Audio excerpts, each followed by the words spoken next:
Welcome to the after lunch session. So after we've had some food, now it's time for thoughts.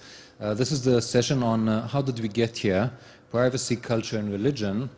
And as you will be hearing, one word is missing here, but is overarching the entire discussion, and that is theory. So we will be discussing a lot of theory.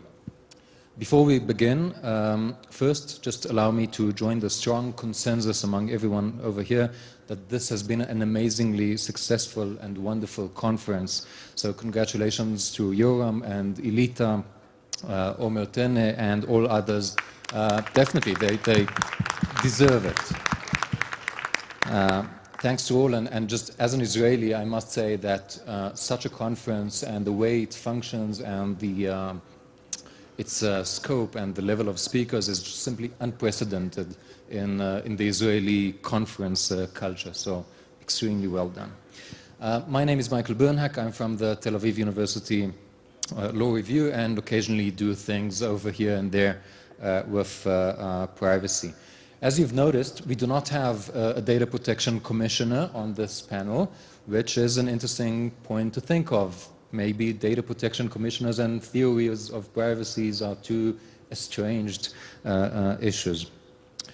Over the last few days, we heard and discussed in the various panels many aspects of privacy.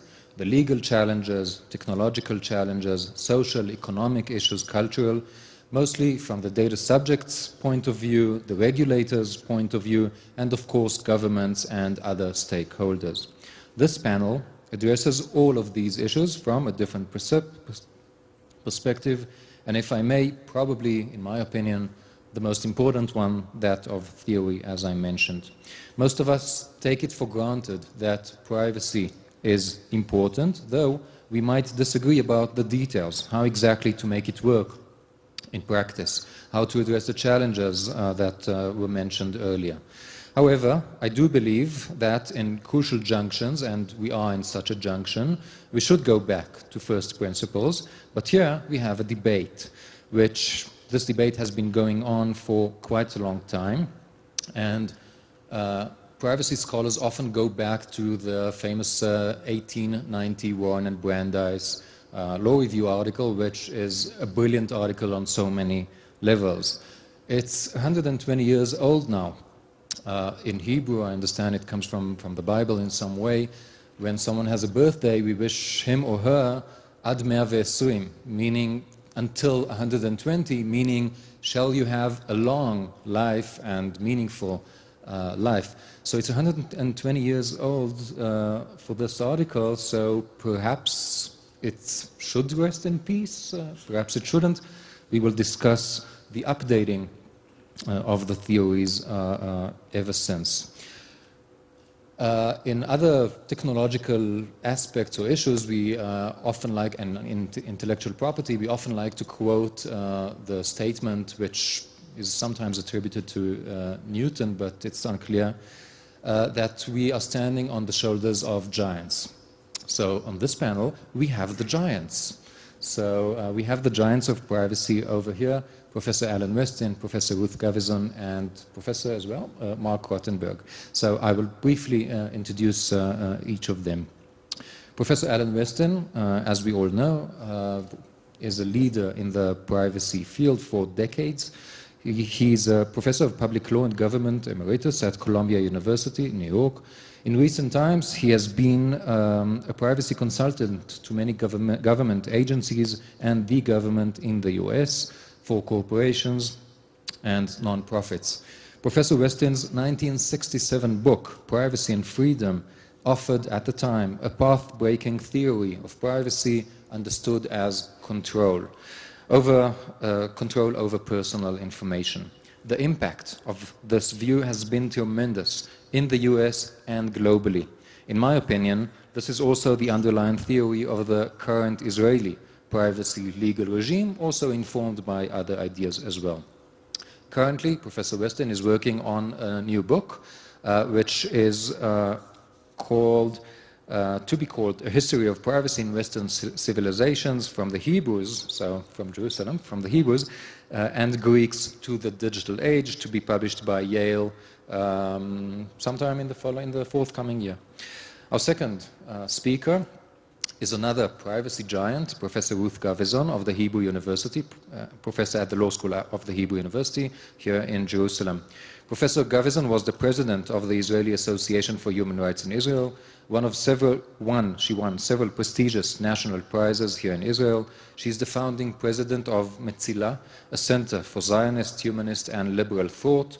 And in the privacy field, her 1980, it's 30 years old, her 1980 Yale Law Journal article, Privacy and the Limits of Law, signaled a rival theory at the time, a rival understanding to that of Professor Westin's, and it is commonly known as privacy as access. Our last giant today over here is Professor Mark Rothenberg, the executive director of EPIC, the Electronic Privacy Information Center. Professor Rothenberg is a prominent privacy leader in the non-governmental sector. He often testifies before Congress on privacy and civil liberties issues. He authored and submitted numerous amicus briefs on law and technology and human rights, civil rights issues. He also served as an expert advisor to the European Commission, the OECD, UNESCO, the US Senate, and many other prominent institutions and organizations. He also teaches at Georgetown University Law Center. One theme, which is not new, but has been reinforced over the last couple of days, is the understanding that privacy is an extremely complex concept. Privacy lies at the overlapping area of social norms, economic vectors, powers, legal doctrine, and technological changes. It is a complex and rich concept, yet elusive and occasionally overbroad or too vague, and sometimes both simultaneously. Thus, it posits a challenge to policymakers, as we know, as well as to designers of technology, as has been discussed this morning, and of course to us, each of us as data subjects. So in this panel, we will look into several of these elements, powers, that shaped the current state of privacy, as unclear as it may be. Especially, we will look into the role of the theory, cultural processes, technological development that are related and played, and the interplay between all of these. Religion, perhaps a subset of cultural powers, will be addressed in this discussion as well. One leading case study that we will be discussing here is the issue of body scans now implemented in many airports, including the one that many of you have passed through or will be at over the next few days. So I will keep my comments short and just mention another addition to this discussion and the discussions that we have, and that is one of the European-funded projects that I'm part of, called Practice, which challenges or looks, more correctly, looks at the challenges, examines the challenges of new technologies. By new technologies, we do not mean the internet. That's old in those terms. Our project looks into technologies that are forecasted for the next 20 and 30 years, and trying to assess what would be the privacy implications for that. So we are looking about how did we get here, but obviously with an eye open to the present, to the near future, and perhaps also to the further down the road future. Our format over here will be as follows. Each of our three distinguished speakers will have some opening comments, and then we will discuss all of the above. So I've spoken way too much, so Professor Westin, the floor is yours. Thank you. Thank you. As Michael said, we're all here because privacy is our thing, a topic we find endlessly fascinating, challenging, changing, and so forth, which reminded me of the story of the British missionary who was working in Central Africa, and he was teaching English to the chief of the tribe. And they would walk around, and the chief would point to something, and the missionary would say, "Children playing ball." and the chief would repeat, children playing ball. They'd walk along and chief would point, and the missionary would say, women washing clothes, and the chief would repeat, women washing clothes. They turned a corner and happened upon a young couple making love in the bushes, and the chief pointed, and being a Victorian British missionary, he was loath to say anything sexual, so he quickly muttered, man riding bicycle. And the chief walked over and hit the man on the side of the head, came back, pointed and said, man riding my bicycle. So privacy is our thing, and we want limits on sharing. And so I'm going to start by talking about theory. It seems to me important to say that we need to understand what role theory plays in privacy as in so many other areas. Privacy theory is first descriptive. It tries to say what's going on. It's also explanatory. It tries to say what is causing this and what are the dynamics of it. And good theory is also prescriptive. It allows us to apply value judgments and to play them out in terms of what has been described and what's been explained. So I start with the core definition of privacy, referred to as privacy as control, that privacy is the claim of individuals to decide what personal information about them is disclosed or obtained by others. And when this is widely accepted as a social good, we then can talk about privacy norms. And when law comes in and recognizes this as justiciable and enforceable, we then really can talk about privacy rights. In terms of the dynamic at the heart of the privacy issue, I see throughout history, because I have been working on the history, a continuing effort to balance three social values. There's privacy, there's protective disclosure for public interest, and there's protective surveillance for law and order, national security, and so forth.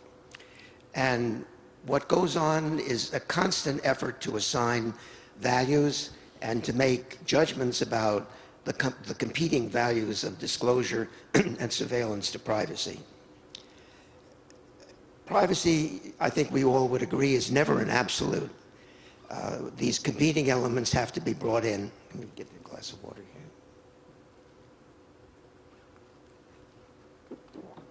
here. We constantly find ourselves wanting to adjust these values.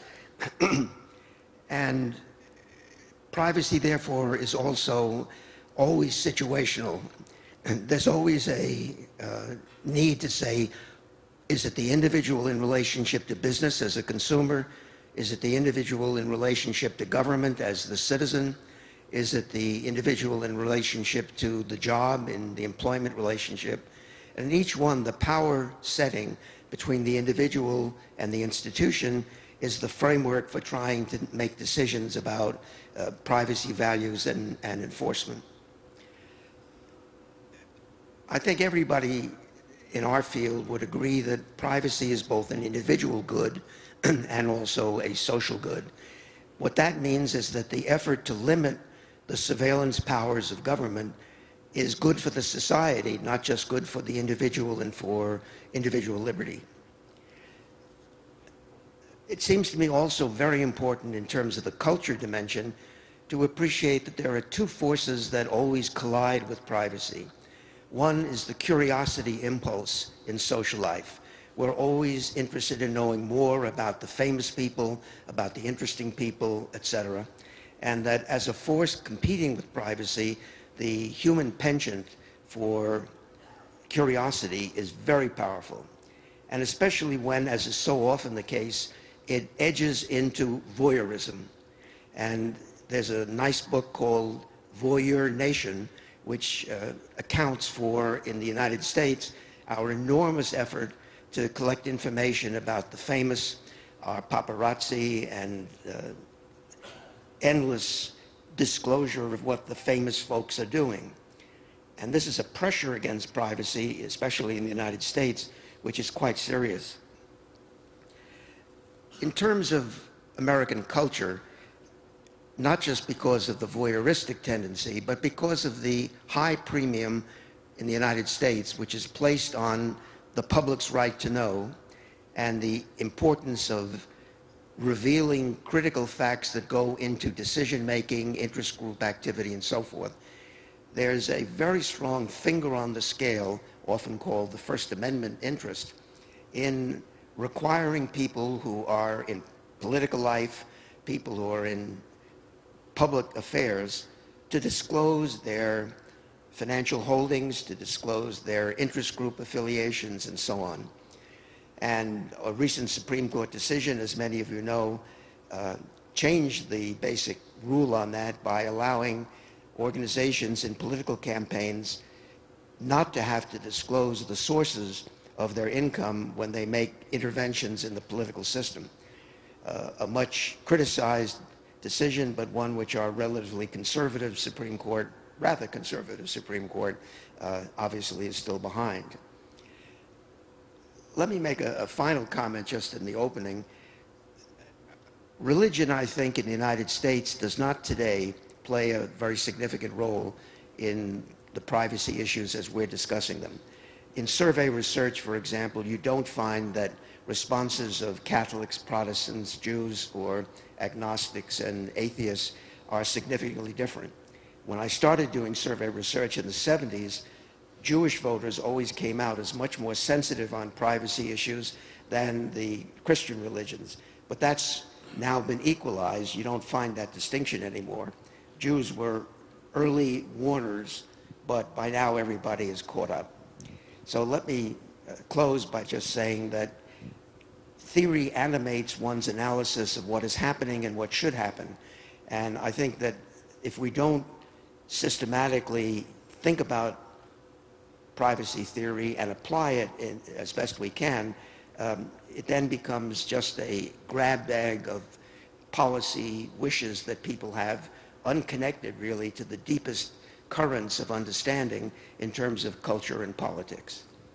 Thank you so much. So we have one vote for the time being for privacy theory and one challenge of how to articulate or translate the theory into the practice. I'm curious about, you mentioned curiosity, so I'm curious about the privacy attitudes or perceptions of Muslims in the US in a post-September 11 world with all the sensitivities that are there, and I hope we will be able to get to it later on. Professor Gavison, please. Thank you very much. I'm very happy to be here, and I want to join Michael's comments about the conference and congratulate the organizers. When I entered the privacy theory field in the early 70s, the main struggle was against people who said that privacy was not an important value, it should be reduced to other values and interests like good name and like commercial interests in one's image and things of that sort. And the idea was that privacy is not important, it's a result of hypersensitivity, it's not a useful category for legal or moral thinking, and we should give it up and concentrate on other things. And I think if this was the challenge of the 70s and the 80s, I think we won. I mean, we're sitting here, this is a conference on privacy, there are numerous organizations promoting privacy. If anything, we have succeeded too much, because under the name of privacy today, I think we're covering many important concerns that are not related to privacy at all. So I think that the work we did then was very important. But I agree completely with Professor Weston that it's still very important. And to his classification of the functions of theory, I will add one that is conceptual. Because I think that the relationship between description and conception is not very, very easy. And I think part of the debate about what privacy is not about describing usage or families of usages, or families of clusters of concerns, but about the nature of the interest and the uniqueness of the interests. And this is in part related to the reason why this is important. So I think the role of theory of privacy today should be to A, tell us what privacy is, B, to tell us what the main dimensions of privacy are, and C, to tell us why it is important and what follows from all of this to thinking about policy, regulation, and things like that. Since today we don't have an argument that, yes, we need to regulate. It's critical to have regulation and thinking about what to do about challenges to privacy. I think this is a moot point. My main differences, which I think are not that important anymore, with the conception that it was almost historic to hear Professor Westin rereading his classical definition. My main reason for suggesting an alternative characterization of privacy related to three elements. One is that I don't think that privacy is only about information. I think privacy is also very much about privacy in space. So I think if I'm having a child and in my presence is another person who is not my spouse, this is a loss of my privacy. I don't know if it's justified or not, I'm not going into that now, but I think that there is an element of loss of privacy involved, even if no information about me is acquired or passed by that presence. The mere presence is a loss of privacy. The other thing, more important, is that I think that emphasizing control hides from our attention a very important element of privacy. My key term was not invasion of privacy, but loss of privacy. And I think that people may lose privacy even if they consent. I think, for instance, as a normative element or educational element, we want to tell people that they should be more careful about their privacy. And we want to criticize possibly some of the public figures and the celebs for being too willing to give up their privacy. And if we are adopting a control theory of privacy, we cannot really have the semantic or conceptual space for saying these things. And the third thing is something that is very important today, and this is an element of directing attention, of loss of anonymity. It's not about loss of information. The classical cases of a woman who is caught when her dress flies up, and this is a very embarrassing situation, and she's all over the place, and she is becoming a public figure just because something like that embarrassing happened to her in a public place. The loss of privacy to her is not the information about her, that she exists or she does wear underground. The loss of privacy is the fact that from an anonymous person, she became a person exposed in a vulnerability. But as I said, I don't think that these are critical for our concerns today. More important for our concerns is the analysis, the clear analysis of the main differences between dimensions of loss of privacy or invasion of privacy. And it's very critical because one of the main changes between our situation and the Warren Brandeis situation 120 years ago is the unbelievable expansion of technology in all dimensions of privacy. Surveillance, acquisition of information, recording of information, collating information, retrieving information, disseminating information, storing information, etc., etc., etc. All of these things that created the challenge 120 years ago made it more important in the 70s and 80s are now part of our daily challenge. And the technology is extremely powerful and getting more powerful by the day. It's cheaper, it's more available, it's all over the place. The threats are not only from governments or big companies or credit cards, they are from anyone. So the challenges are much greater, and in order to deal with these challenges, I think it's very, very important to remind ourselves why privacy is important. And here I think the distinction between privacy and things that are connected to data protection and information that are not privacy is very important. Because as far as I'm concerned, state secrets, important as they are, and even industrial secrets, important as they are important elements in which we need to create a balanced incentive for secrecy and efficiency, etc., but are not related to privacy. Privacy ultimately is about the relationship of individuals to their society, to their close society, to the larger society, to the state, to big companies. And it has to do with the dimensions I mentioned before. It's the matrix of presence, information, and the ways in which these are important: acquisition, collection, storage, retrieval, and use. Use also in terms of dissemination. Now, the reasons why privacy are important are critical for us when we go further to do what we need to do and what we mostly do all the time, and that is balancing.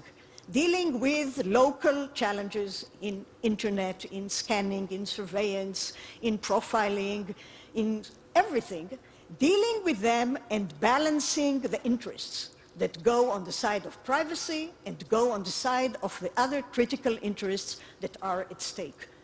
And in order to do the balancing properly and not give way to those governments and people who just want to seek information because it gives them power and control, but also not to give way without sense to those who argue in favor of privacy, we need to look again at the reasons why privacy is important to understand the context. And here I want to say that many people probably will accuse me of being too narrow, because my conception of why privacy is important is still rather conservative, and it goes to what I still think is a critical issue of our time and all human society, and this is individuals and society, freedom and dignity and creativity and learning and autonomy, and all the basic features of individual life and responsibility in a given society. I want to say, in summing up for this opening statement, a few words about culture and religion. And I will take religion as a form of culture. I think part of the struggle of Warren Brandeis in 1890 was within a society that, on the whole, was a very homogeneous society in terms of culture. They were struggling against tendencies to make pictures and disseminate them and use them in advertisements and things like that. For us, this is, just funny. But they were not dealing with the issues of interests. They dealt with prurient curiosity. They did not deal with interests. They did not deal with economic, security, intelligence, interests that are important part of the challenges and make regulation and fighting much more difficult. They also did not deal with another element that is critical for privacy in the 80s and is more critical for privacy today.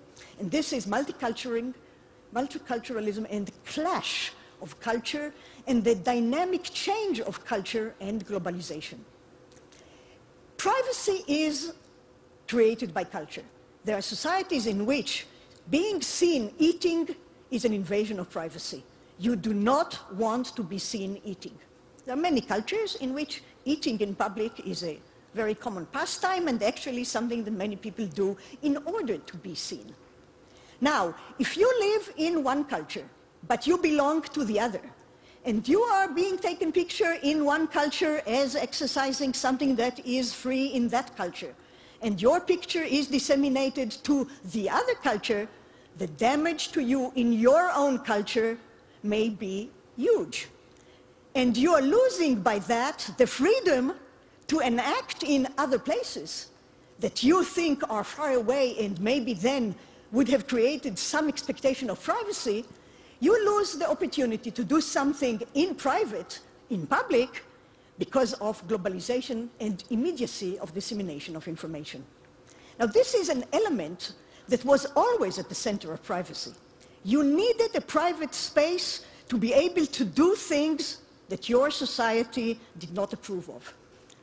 And this is a way of accepting both the power of society not to approve of things that possibly it shouldn't disapprove of, but at the same time giving you the liberty to explore and try without being immediately subjected to the sanctions of society.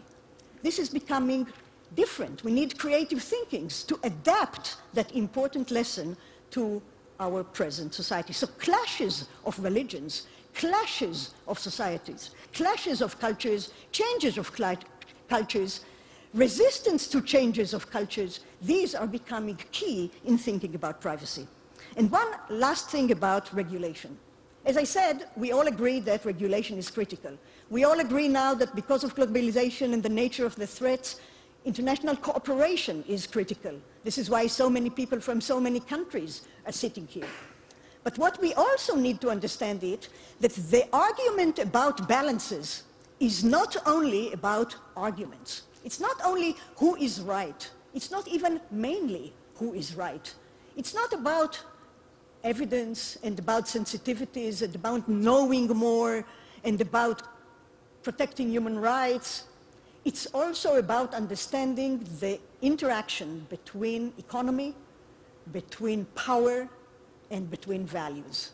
And privacy in this sense is just an example. It's a test case of protection of values in a world that is not dominated only by values. It's not terrible, it's the world we live in, but this is something that is critical because if we only think about regulating privacy in terms of principle, we're going to lose. We need to think about incentives, we need to think about economic structures, we need to think about things that can be marketed, because the only way to defeat the new challenges is by enlisting the new technologies and the important forces that have an interest in data protection and in secrecy and in protecting data. These interests should be partners to human rights and civil rights in an attempt to strike a good balance that will make us able to use the power of the new technologies and not pay the prices in terms of alienation and a one-dimensional society. Thank you. Thank you so much. Thank you so much for such a rich account. And just two quick footnotes. The relationship between the two conceptions of the concept of privacy, to use a terminology of Ronald Dworkin that came up in Marx in our discussion prior to this conference. The two conceptions that you present, you at the beginning you said that the gap is not that big, but later on I think the more you spoke, I think the differences between the privacy and controllers, privacy as access, sort of surfaced. So we'd like to go back to that. And the second footnote, I noted, but it's time to say that Professor Weston repeated his 1967 definition with one omission, and that is of corporations. And I hope it was not an unintended, but an intended omission. The original formulation also had privacy interests for corporations, and when you quoted yourself earlier, that was omitted, so I hope it was intended. Actually, it was for groups, not corporations. For groups, okay. Well, it was interpreted as an, okay. I think the last point, or one of the major themes in Ruth's comments, was of balancing. And I think that is a wonderful point for you, Mark, to enter the discussion. So please. Okay, Michael. Well, actually, I may start somewhere else, if that's okay. You began by saying that we're having a discussion about privacy theory. And to be candid with you, if you were an American law school student in the 1980s, theory was, critical legal studies. It was about footnote activism and whether you could trust the text. And there was such reluctance to engage in political life, to act on legal ideals as, a generation before us had in the civil rights realm, that I found theory to be a bit of a dead end.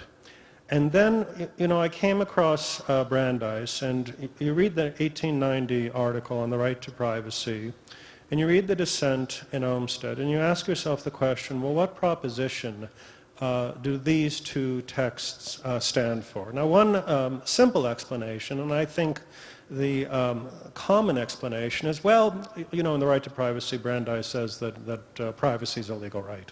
That's a good thing.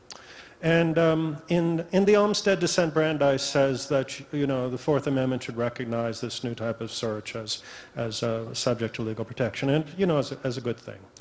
And then you pause for a moment, and you think to yourself, there's something actually much more important going on here, because you see in these two texts, what I think Brandeis is really saying is, let us begin to reason about how the law responds to changes in technology in a way that preserves fundamental freedoms, aspects of human dignity and autonomy and fairness. And now we come back to these articles, and we see, for example, in the 1890 Harvard Law Review, a claim about how courts should see the common law as something that evolves, it's not static. And we find in Olmsted a whole theory of constitutional interpretation that we debate to this day.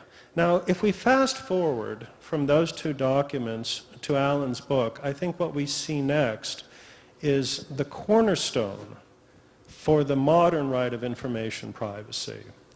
Because when Allen talks about control, I think he was also saying something that reaches a little bit further than our common understanding.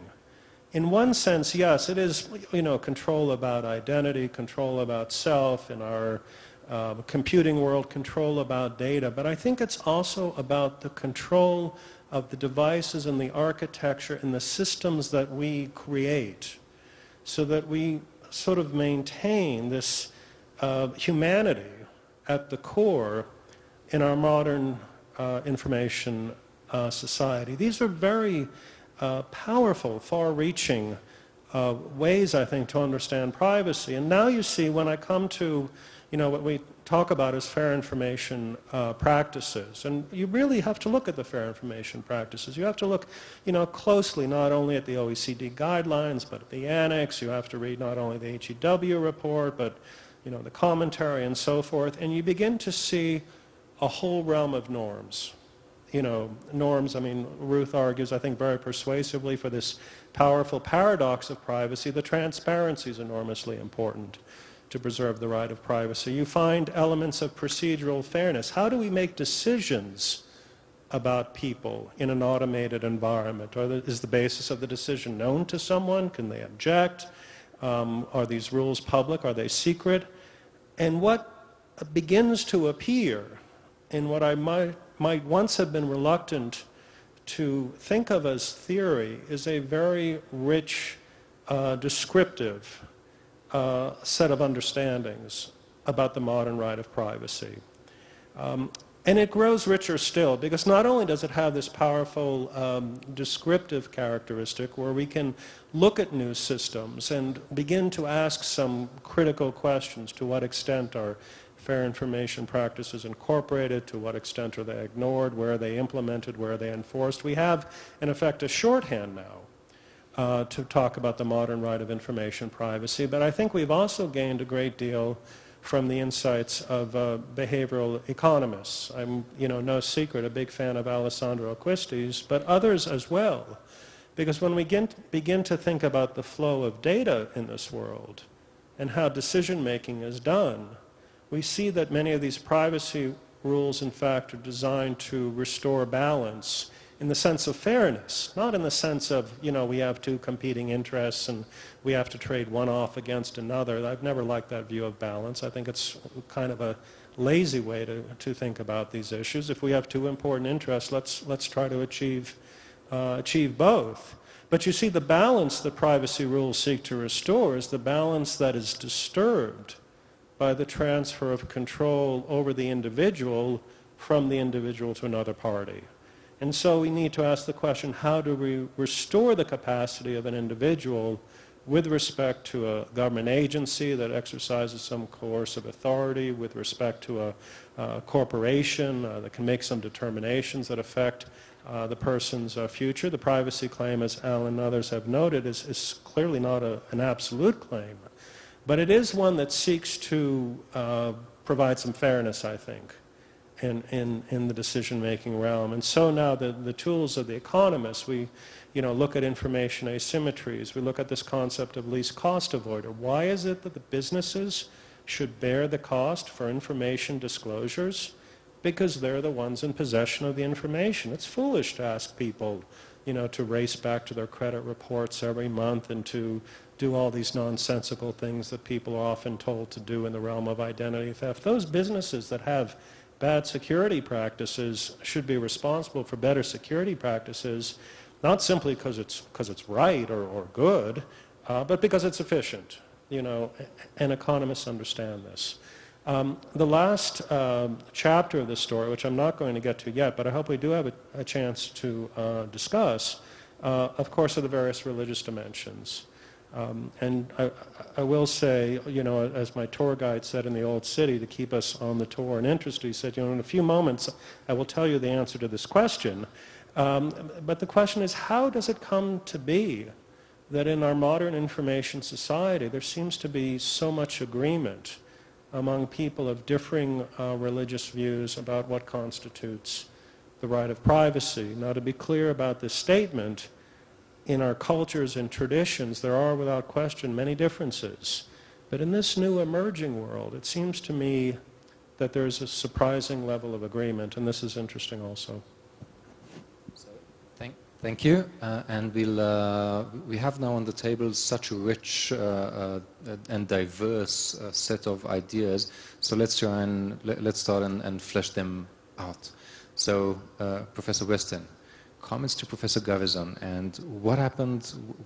What do you think 40 years later, after your initial articulation of privacy as control? And you still argue for it, and rightfully so, I believe. How do we translate that into instructions? When a client calls her lawyer and asks, can I do this? Or when those who heard about privacy as design and are interested in doing that, and they ask and call you and ask, should we do that? How do you translate the grand theories into the nitty-gritty details of everyday privacy practices? Like Mark, I start with fair information practices. The reason is that privacy is really, when you think about it, one of 8 or 10 dimensions that fair information practices identifies. There's due process in fair information practices. There's equality and privacy. There's also a theory of enforcement and independent investigation. So I would say, in terms of the data protection demand, one doesn't go to my book or Ruth's book, one goes to fair information practices as the most effective set of tools with which to answer the questions, what is troublesome about some new application of technology or some new scheme for making a technology reach into the social media or other kind of area. And I think that to the extent that people have a quarrel with fair information practices, thinking that it is outmoded, I think they're wrong. I think this is still the best tool we have, and it highlights the key dimensions within which information policy can be made. So is that, are FIPS the common ground of different theories? Kind of, do they sort of meet there at some practical level, or is there, do you think there's a difference between your theories today? Well, I think the experience has been one of convergence. David Flaherty has written about this, Colin Bennett and others. Part of it has been the propagation of these set of principles from the OECD and in some ways through the EU Data Directive. But part of it has also, I think, been the commonality that arises in an integrated global economy. I mean, a person who has to worry about the privacy consequences in Manila, Seoul, New York City, or Berlin is basically facing the same problem, yes? So we look to some way to understand the collection and use of data in this global and information environment, and I think as a consequence it's not surprising that we come to similar conclusions. Though, you know, to continue on Ruth's prior example about photography of eating, people eating inside and outside in different cultures, how does that match in a multicultural world with differences between cultures and people crossing between cultures quite frequently? Well, I think the suggestion that I'm making, and again in full recognition of varying cultural traditions, is that as we become increasingly integrated in this information society, our concepts of privacy increasingly converge. So that whereas in physical space, for example, in the Mideast, we might stand a little bit closer to someone than we might stand in Europe, and this is cultural, in the information world, you see, we're not facing quite these same traditions. Now, in fairness, this is not a complete theory, of course. As someone pointed out the other day, if you look at social network services in Japan, for example, there's a widespread anonymity. People are online all the time sharing information without revealing actual ID. And in the US, we've, you know, fairly recently actually adopted a view of authenticated identity. So there's certainly going to be some variation, which is interesting to see too. I tend to agree that it's hard to think about a real world question that needs a real answer that will turn in any way on the differences in the conceptualization of privacy between Alan and myself. Anonymity, perhaps? Yes. Anonymity maybe as a concept, but also there is another thing that I think is very important. I want to mention it, although I understand that it's not critical and central, but I think in our thinking about privacy, it's much more important than giving adequate answers to many of the pressing questions, such as regulating data banks, etc. And this is education. As far as I'm concerned, education here is critical for two reasons, or three reasons. And on education, the differences are important because I want to stress the individual versus society in ways that are not only related to information, and I think this is important that I also want to stress the question of consent. I want to talk also about whether people should consent, not only about whether they did consent. Obviously, I'm not going to sue anyone who published my memoirs when I gave them my memoirs, but I will want to think whether I did the right thing in giving them my memoirs. Okay. Now, why do I think that education here is so important? A, because it's very well connected to the reasons why privacy is important.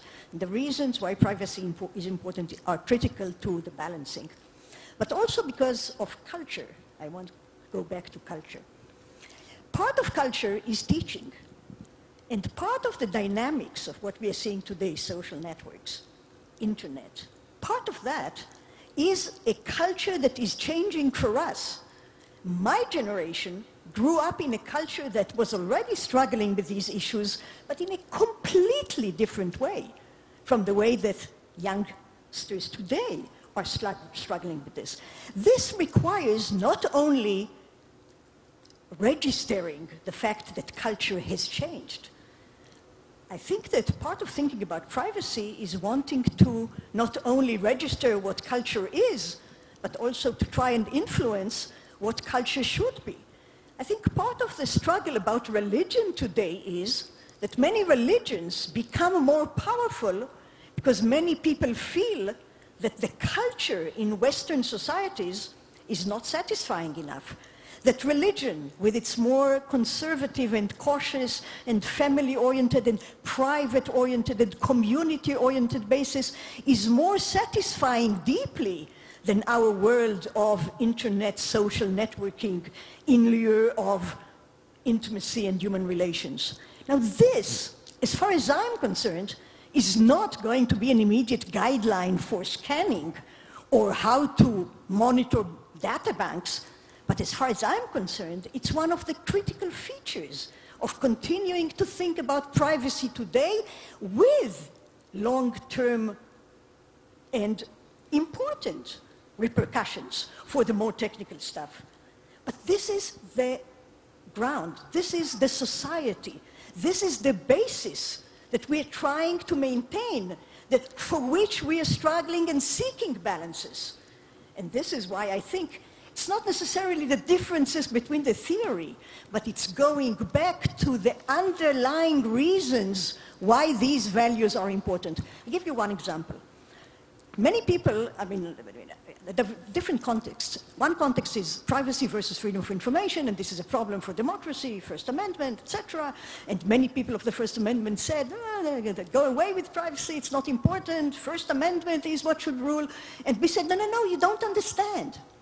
The underlying picture justifying the First Amendment is the same underlying picture justifying privacy. It's not either or. It's both as critical values for our society. And it's true for all the balances of privacy. And this is why the underlying picture, the theory, if you want, is so important for inspiring the day-to-day professional technological search for solutions, accommodations, etc. So I would like at this point to enter into the discussion two prominent scholars who are not here today with us, but they are in spirit. One is Daniel Solov and the other is Helen Nissenbaum. Both have written over the last few years extremely important books on privacy. And for our purposes, Solov wrote a few of those, 3 of those actually. I'm referring to the newest one of Understanding Privacy, where he basically says, and I will ridicule a bit his argument for the sake of the discussion. So Daniel, if you watch it at some point, it's nothing personal. Basically what he says there is, theory has led us a certain mileage, but we reached a dead end. And sort of, okay, it's fine. I said I will ridicule his argument for the sake of the discussion. And instead, he offered a sort of a bottom-up description, taxonomy, an extremely rich taxonomy, an extremely useful taxonomy of various privacy situations, etc. Helen Nissenbaum, in her recent book, Privacy in Context, offers a descriptive, and she insists in the book that it's a descriptive sociological account, obviously informed by philosophies of privacy and other philosophies of human rights and ethics. And she emphasizes the importance of the context, the social setting, perhaps the cultural setting we can insert there, with some strong conservative allure, kind of, that she admits. She says that her theory is conservative, and it's also a sort of a bottom-up situation. But here's the question. Some of our current situations, either if we work through Daniel's taxonomy or through Helen's contextual integrity framework, some of the current situations are pretty bad, because they already reflect the current situation, the current status quo reflects some power game, and in many situations we have a powerful side and a less powerful side, employee and employer, consumer and a corporation that tries to sell stuff or collects information, and of course a citizen and the government. So we do hear voices, strong voices, saying theory has done some work, but now we have to go for a bottom-up sort of discussion, which was also obviously part of your sociological work in your book. So you strongly disagree, I see. I'll be the first, but I'm sure not the last on the panel to respond. Please do. I think this is, with all due respect, a misguiding way of presenting the alternatives. I don't think it's about theory coming to a dead end. Theory has very important functions. Right. And a theory is not intended and can never go all the way in dealing with the real questions. And clearly, if you want to deal adequately with the real questions, it's good to have a solid theoretical basis for the reasons we already mentioned. Agreed. But you need much more. And I'm very glad that you raised this point about the situation being inadequate, because I wanted to hint at that at the end of my presentation. And I said, arguments are never the main issue about how we decide political questions. Because the political decision makers are maybe moved by arguments to some extent. I have come to believe, witnessing them, that they are moved by arguments to not that great an extent. They are using arguments to clothe nicely the decisions that they are moved to by their interests, which is a legitimate fact about the world of decision making. Yeah. And I suggest that once we want to be effective agents in the real world thinking about privacy, we need to have good theory. But we also need to have a very sober and realistic picture of the powers that are involved in the struggles and in their interests. Right. And we need, A, to articulate a right decision, but B, to do the political work that will get us to implement it. And these are totally different businesses. So Mark, you've done lots of work on the ground in the political, in your consultancy to various agencies, and in your legal practice in EPIC, and probably others before that, I guess. What is your take on the political aspects of that? Well, if you're willing to accept that at this moment in time, privacy theory is largely fair information practices, however they're conceived, and I know this is a kind of simplified view, but I think it's a powerfully descriptive view, then agreeing with Ruth, I think the project becomes, how do you implement and enforce these practices? Now, Michael, you say, well, we have all these unequal political arrangements. You know, we have the employer, the employee, the citizen, and the state. Yes, of course. And you see, that's also part of fair information practices, because what those principles basically do is describe the relationship between a data subject and a data holder in a way that's intended to restore some fairness and some balance. Now, I don't think it's privacy's mission, you know, to solve labor law or civil rights or these other areas of social justice, which are important issues.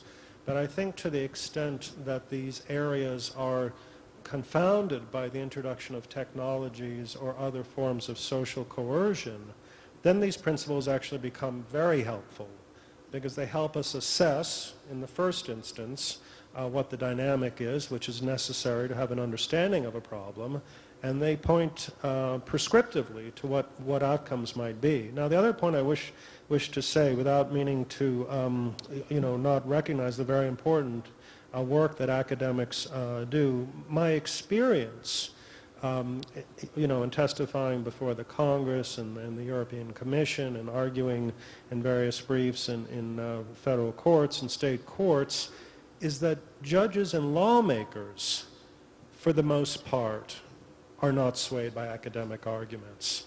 And I would make the arguments, and I do make the arguments to the extent that they will help a brief, where I think they will convince somebody. But I think most decision makers in the legal realm, you know, are trained as lawyers. They look at precedent. They try to understand how prior decisions apply to the facts before them. And of course, one of the remarkable features of this area of law is that things change very quickly. Yeah. So there's an opportunity to reach for good precedent and say, in effect, you know, Your Honor, this case is just like this other one, and therefore you should favor, you know, the arguments that we have made. But I would suggest to those, you know, who are writing more in the theoretical side of privacy, you do need to engage with the questions that are currently before the parliaments, with the ones that are currently in the courts. And it's not that we need to leave the research or empirical studies behind. It's just that we need to draw a better connection. And this is maybe the answer to the question you're asking. We need to draw a better connection between what we think of as theory and what the real world consequences of application would be. Alan. Another way to think about this is to say that privacy often functions as a facilitative value. That is, people are concerned not to be discriminated against. And we have this in terms not just of racial and religious minorities and political and ideological minorities, but also people with diseases or mental conditions that can lead to discrimination against them. How does privacy fit in? One of the things we do is to say you cannot collect information about such persons and make it part of the decision-making processes of government or the organizational sector. So there's an interplay between the privacy interest and the anti-discrimination interest. Same thing is true really in terms of the privacy value in the First Amendment. We all like to say that people should not be turned on without their consent. What that means is that if your First Amendment rights of expression and association are to flourish, you have to be able to have time to prepare, time to make up your mind without being observed. And so the privacy we give to associations and to individuals before they choose to speak out in public means that privacy is a way of facilitating the exercise of First Amendment rights. And you could go down the list and make quite a lot of examples in which we're saying privacy is really not the end state that we're searching for. The end state is non-discrimination and free expression, but privacy is the instrument by which we help to achieve that. So you mentioned the First Amendment, and the First Amendment includes, other than the speech, press, and association, also the Establishment Clause, separation of religion of the state, something unfamiliar in this country, and the free exercise of religion.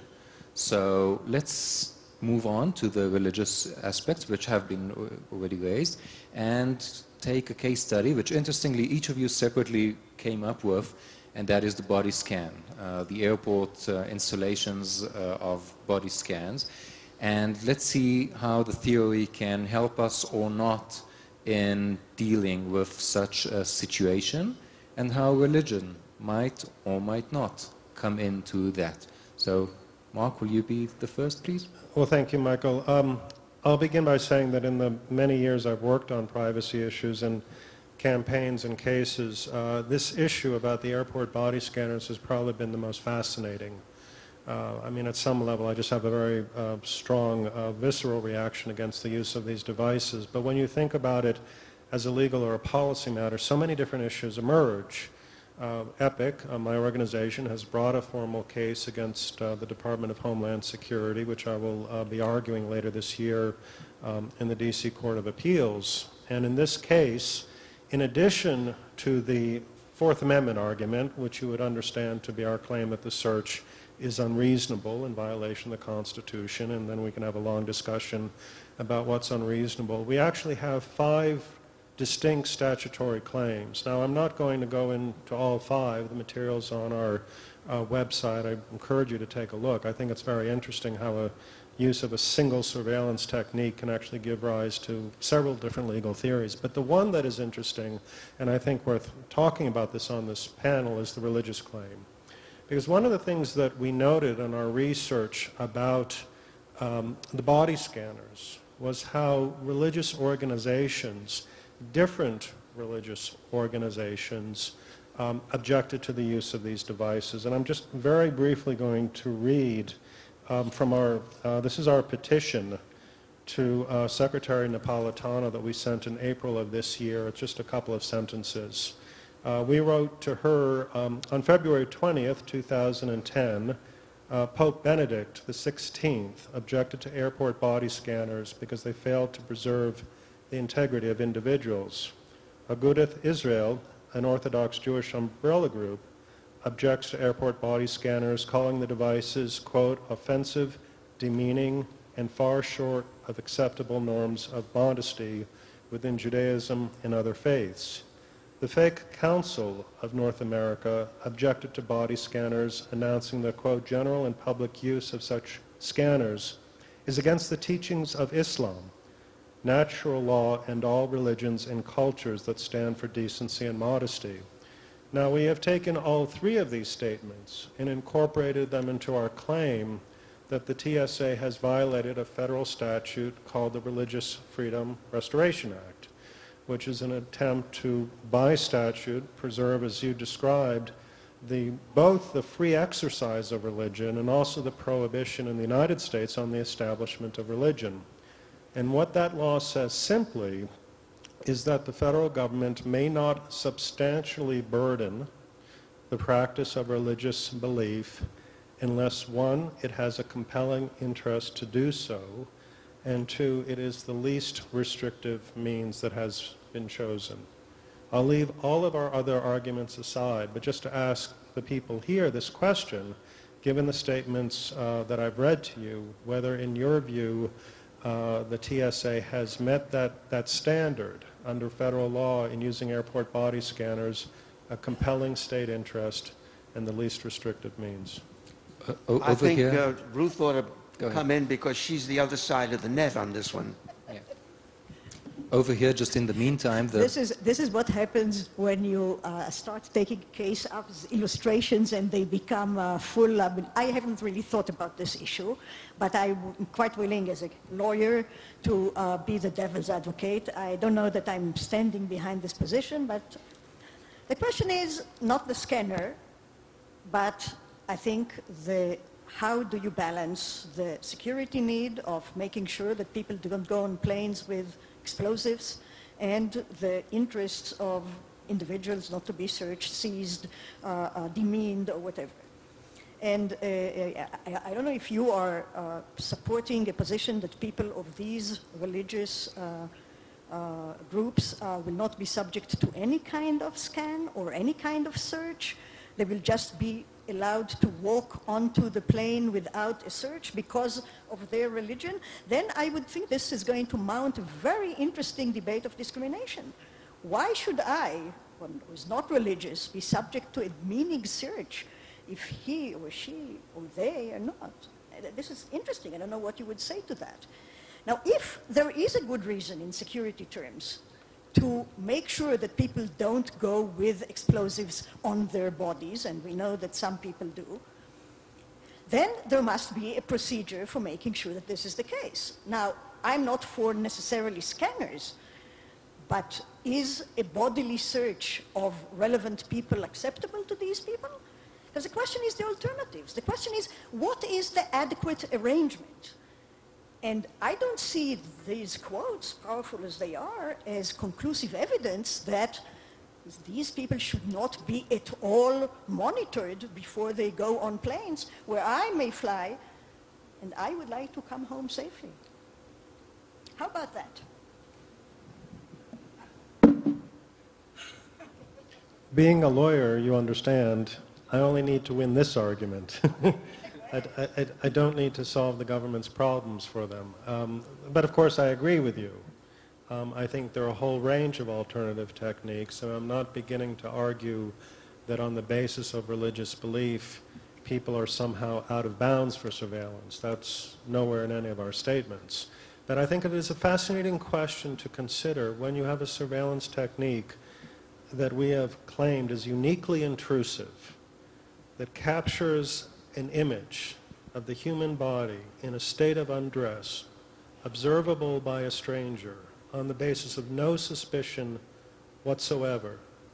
I mean, at what point do we say we have now gone too far? You see, I think that's the question that theory perhaps has to answer. At what point are we prepared to say